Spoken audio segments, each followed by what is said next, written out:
In October 1347, 12 galleys limped into the harbour of Messina, Sicily. The crews were either dead or dying, their bodies covered in black boils. Those still breathing begged for help with their final breaths. The terrified Sicilians drove the ships away, but it was too late. Death had already stepped ashore, and Europe would never be the same. Welcome to Saving History, where today we witness the arrival of the Great Mortality, the plague that would kill 1/3 of Europe and transform medieval civilization forever. Welcome to the Saving History podcast, the sanctuary for castle devotees and medieval history enthusiasts. Prepare to embark on a thrilling voyage through time as we unveil enthralling history and legend. From ancient folklore to cutting-edge restoration, we've got it all covered. So grab your headphones and let's dive right in.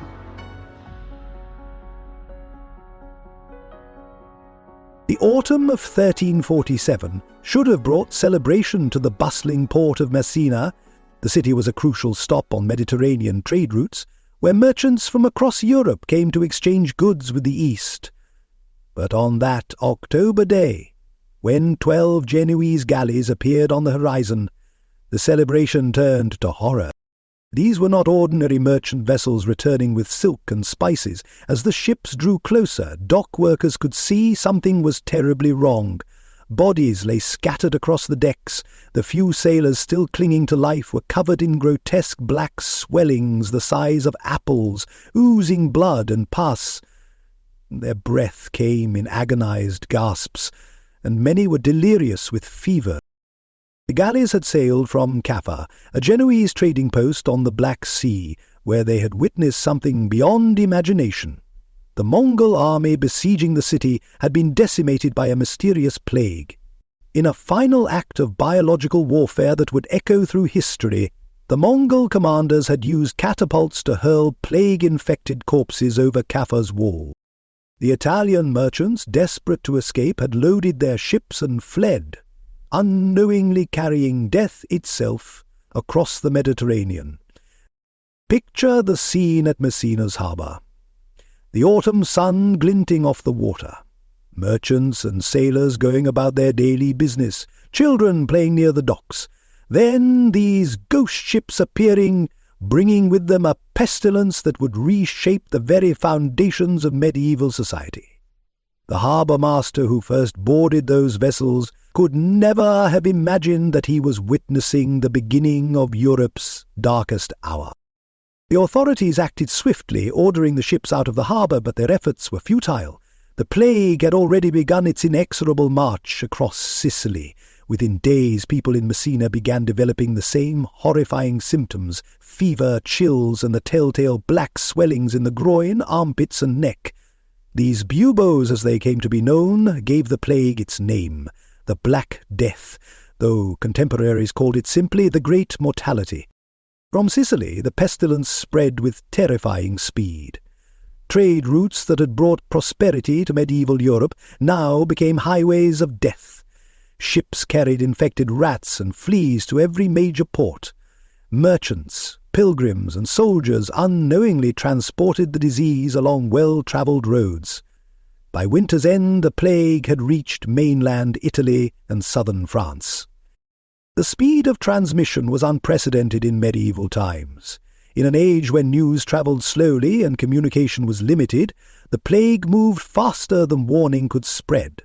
Cities would hear rumours of a mysterious disease in distant lands, only to find it arriving at their gates within weeks. The very networks that had made medieval Europe prosperous, its trade routes, pilgrimage paths, and urban centres, became the instruments of its devastation. What made this plague so terrifying was not just its lethality, but its seeming randomness.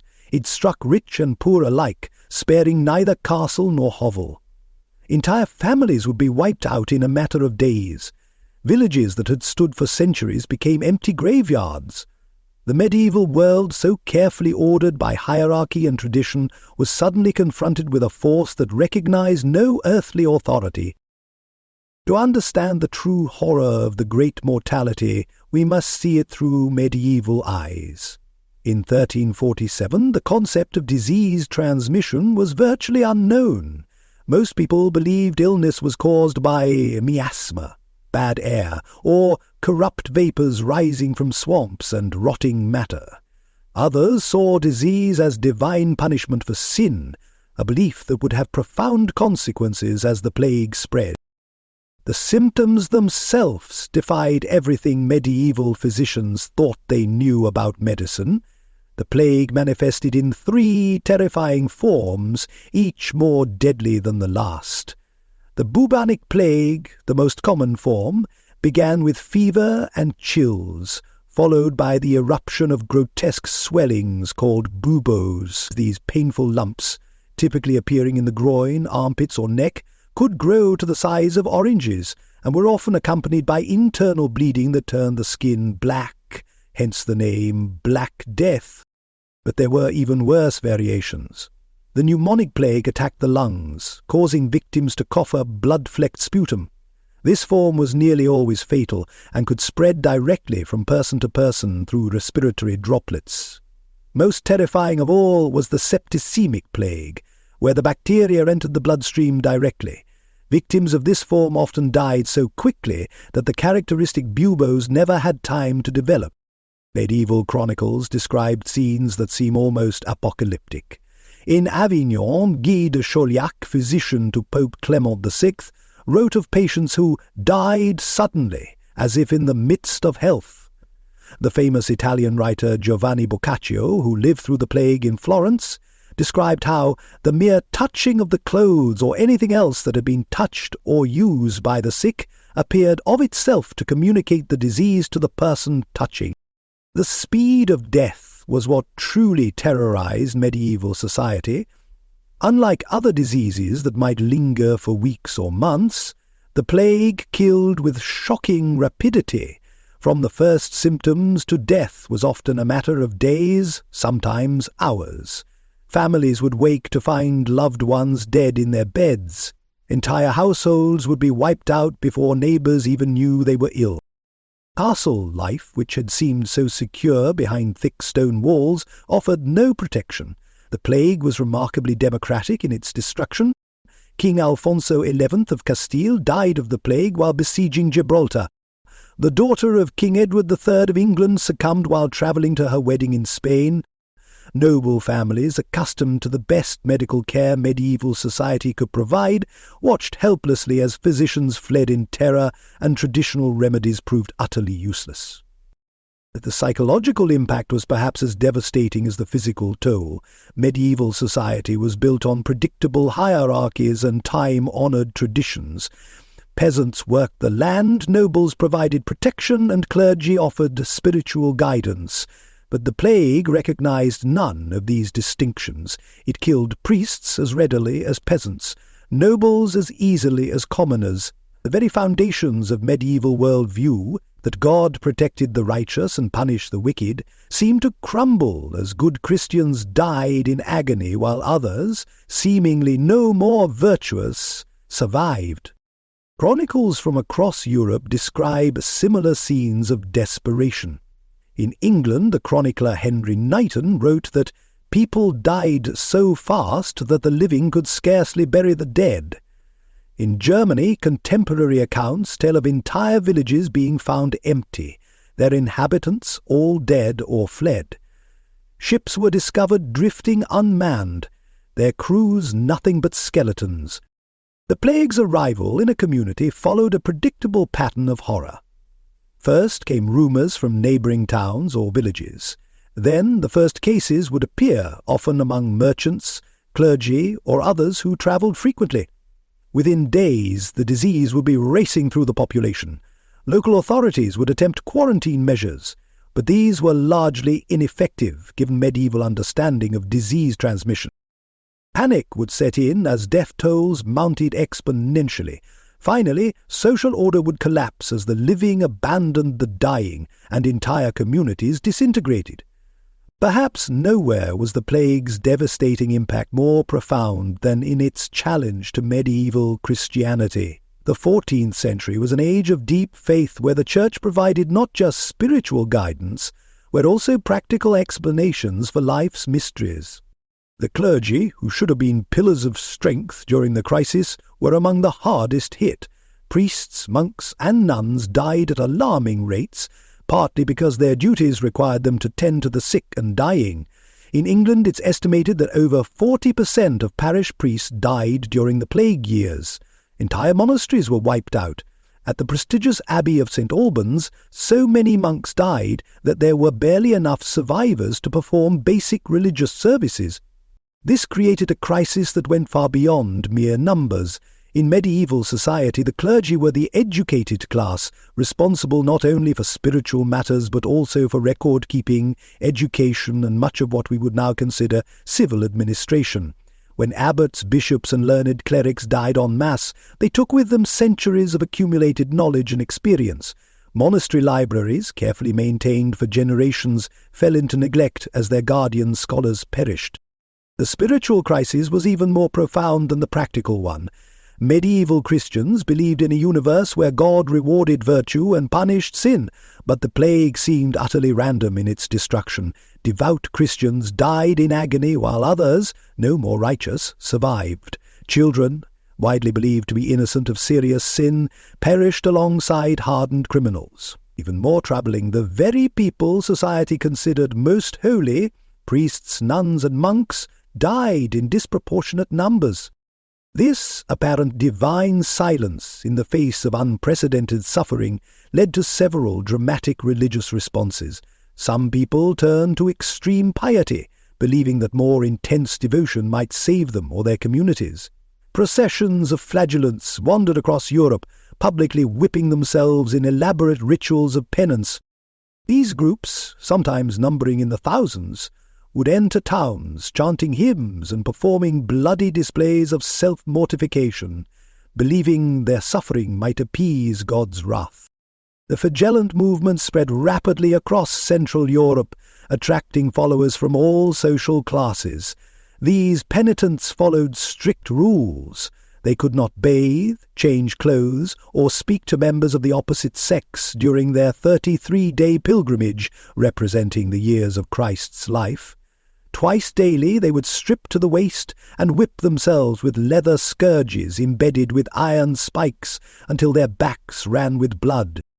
Towns initially welcomed these dramatic displays of penance, hoping they might bring divine mercy. But religious extremism took darker turns as well. Desperate for explanations and scapegoats, many communities turned their fury against Jewish populations. Despite the fact that Jews died from the plague at the same rates as Christians, conspiracy theories spread claiming they had poisoned wells or made pacts with Satan to destroy Christian society. In Strasbourg, 900 Jews were burned alive. Over 6,000 perished in anti-Semitic violence. Entire Jewish communities across Europe were massacred by mobs seeking someone to blame for the inexplicable catastrophe. The church hierarchy struggled to maintain control and orthodoxy during this crisis.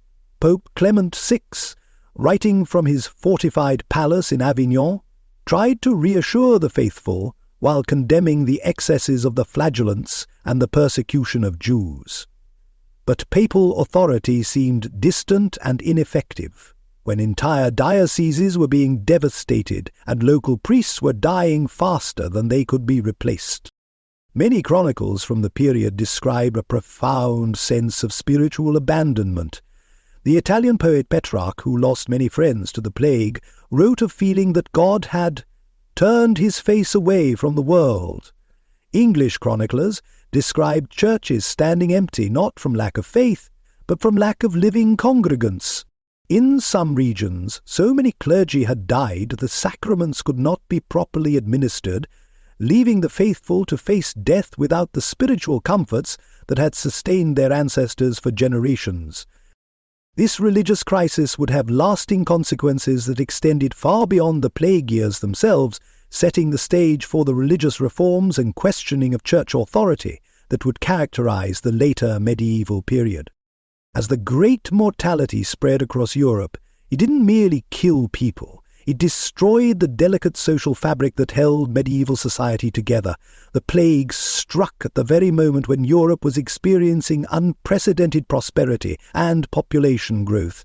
The sudden demographic catastrophe that followed would reshape everything, from economics to politics to daily life. Medieval society was built on a complex web of personal relationships and obligations. Peasants owed labour service to their lords, who in turn owed military service to their kings. Craftsmen belonged to guilds that regulated everything from prices to quality standards. The church provided not just spiritual guidance but also education, healthcare and social services. When the plague killed between 1/3 and 1/2 of Europe's population, these interconnected systems began to collapse like a house of cards. The agricultural crisis was immediate and devastating. Medieval Europe's economy was overwhelmingly agricultural, with perhaps 90% of the population working the land. When the plague struck rural areas, entire villages were abandoned. Fields that had been carefully cultivated for generations returned to wilderness. Livestock wandered untended, and often died of starvation or predation. The chronicler Henry Knighton described England in 1349. Sheep and cattle strayed through the fields and among the crops, and there was no one to go after them or collect them. They perished in countless numbers everywhere. The labour shortage that followed was unlike anything Europe had experienced. Those peasants who survived suddenly found themselves in an unprecedented position of power. For centuries, landlords had been able to count on a surplus of workers willing to accept whatever terms were offered. Now, with so many dead, surviving peasants could demand higher wages, better working conditions, and even their freedom from serfdom. This economic revolution terrified the noble classes. In England, the government passed the Statute of Labourers in 1351, attempting to freeze wages at pre-plague levels and forbid peasants from moving between employers.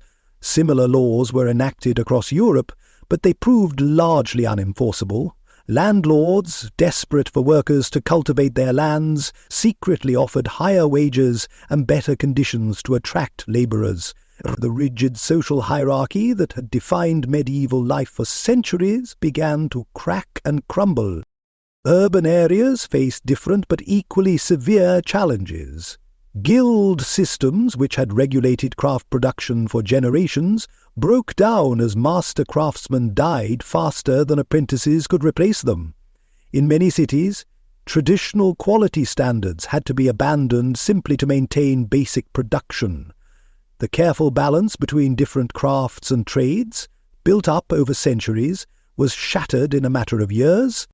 Trade networks, the arteries of medieval commerce, suffered massive disruption. The great trading cities that had grown rich on long-distance commerce, Venice, Genoa, Bruges, London, saw their merchant classes decimated. Ships sat rotting in harbours because there weren't enough sailors to crew them. Caravans ceased to travel as merchants died or abandoned their businesses.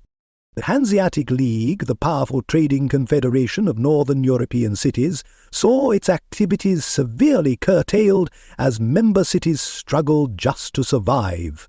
Castle life, the pinnacle of medieval aristocratic society, was transformed beyond recognition.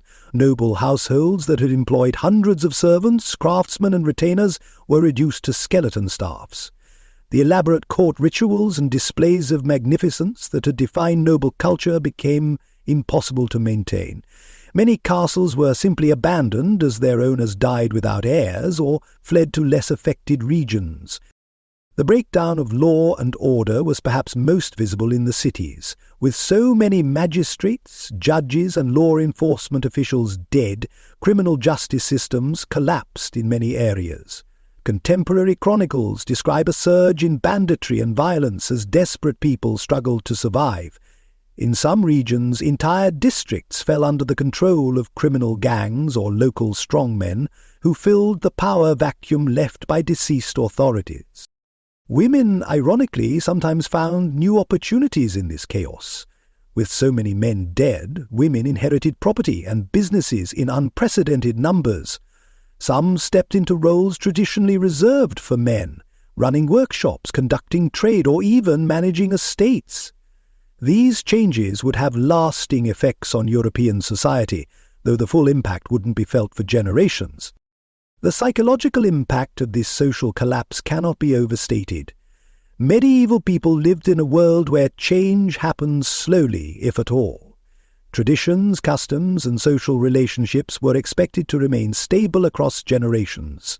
The sudden, violent disruption of everything familiar created a profound sense of uncertainty and fear that would influence European culture for centuries to come. When the Great Mortality finally began to recede in 1351, Europe emerged as a fundamentally different place. The plague hadn't simply killed millions of people, it had killed the medieval world itself. The changes that followed would set the stage for the Renaissance, the Reformation, and the birth of the modern world. The immediate demographic impact was staggering. Conservative estimates suggest that Europe lost at least 1/3 of its population, with some regions suffering losses of up to 60%. England, which had a population of perhaps 4 million before the plague, was reduced to fewer than 2.5 million. Similar devastation occurred across the continent. It would take nearly 200 years for Europe's population to return to pre-plague levels. But numbers alone cannot capture the full impact. The plague had killed people selectively, taking a disproportionate toll on the young, the old, and the already ill. This meant that the survivors were often those in the prime of their working lives, creating a demographic bubble that would reshape society for decades. The abundance of inherited wealth and property, combined with labour shortages, created new economic opportunities for the survivors. Perhaps the most significant long-term consequence was the collapse of serfdom. Before the plague, the vast majority of European peasants were bound to the land, owing labour service to their lords and unable to leave without permission. The labour shortage that followed the Great Mortality gave surviving peasants unprecedented bargaining power. Despite attempts by governments to maintain the old system through legislation, economic reality proved stronger than law.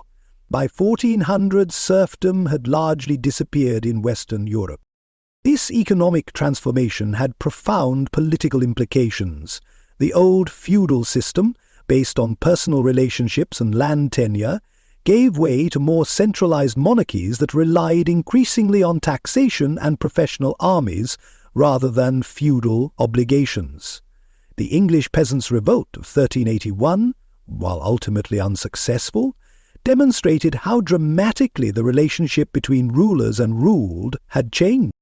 Similar uprisings occurred across Europe as common people, emboldened by their new economic power, challenged traditional authority. The plague also accelerated changes in religious life that had been brewing for decades. The massive death toll among clergy, combined with the apparent randomness of the plague's victims, shook many people's faith in traditional religious explanations.